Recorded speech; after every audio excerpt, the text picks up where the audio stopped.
படிச்சு முடிச்சுட்டு சும்மா இருக்கவே கூடாது, வீணா போயிருவேன்னு. சோ சும்மா ஒரு இன்டர்வியூ போனா வேலை கிடைச்சிருச்சு.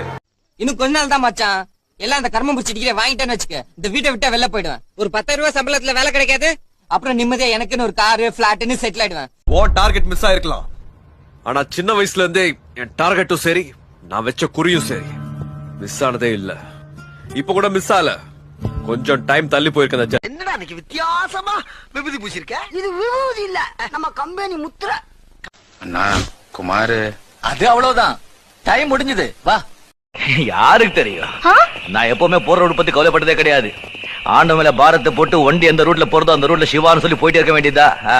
வீணாய் போனவனே, எங்கே சென்றாய்? வீட்டுக்கு. அலைபேசி ஏன் எடுக்கவில்லை? சாரிண்ணே. சாரி, என்னிடமே ஆங்கிலம் பேசுகிறாயா? முட்டாள்.